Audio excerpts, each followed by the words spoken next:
This video contains news and analysis related to a recent terror attack in Kashmir. The content may include sensitive visuals and discussions that could be distressing to some viewers. Viewer discretion is advised. We strongly condemn all forms of violence and terrorism. The purpose of the content is solely to inform and create awareness based on verified reports. Top quality और consistent performance के लिए सिर्फ silver pump नाम याद रखना। Operation সিঁদুরে drone নিয়ে কামাল দেখিয়েছিল ভারতীয় সেনা। পাকিস্তানের অন্দরে আত্মঘাতী ড্রোন পাঠিয়ে ধ্বংস করে দিয়েছিল একাধিক জঙ্গি ঘাঁটি। সেনা অভিযানে ড্রোন যে কতটা গুরুত্বপূর্ণ অঙ্গ তা বোঝা গিয়েছিল তখনই। তবে জানেন কি, শুধু সেনাই নয়, ড্রোন ব্যবহার করছে ভারতীয় রেলও। গত এপ্রিল মাস থেকে দেশে প্রথমবার আসামের কামাখ্যা রেল স্টেশনে ড্রোনের ব্যবহার শুরু হয়। তারপর থেকেই এই ড্রোন ধীরে ধীরে হয়ে উঠছে ভারতীয় রেলের নতুন সঙ্গী।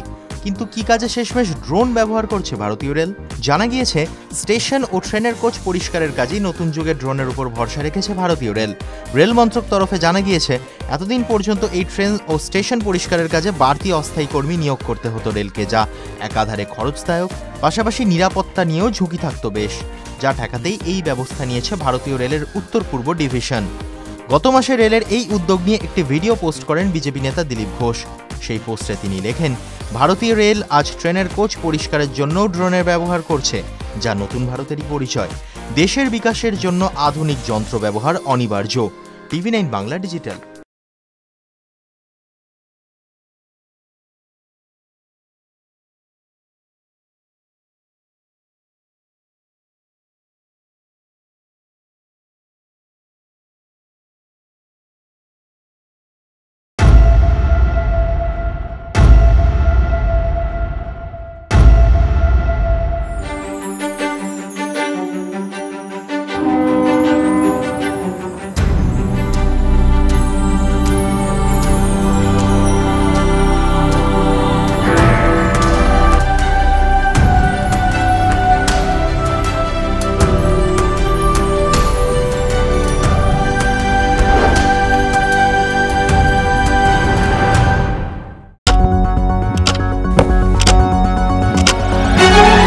রাজনীতি শুধুই কি রাজার নীতি? রাজা উজিরের চোখে নয়, আপনার আমার চোখে সমাজের ছবি। কঠিন কথা সহজভাবে না বললেই নয়। প্রতিদিন রাত 9টায় TV9 বাংলায়। TV9 বাংলা না দেখলেই নয়।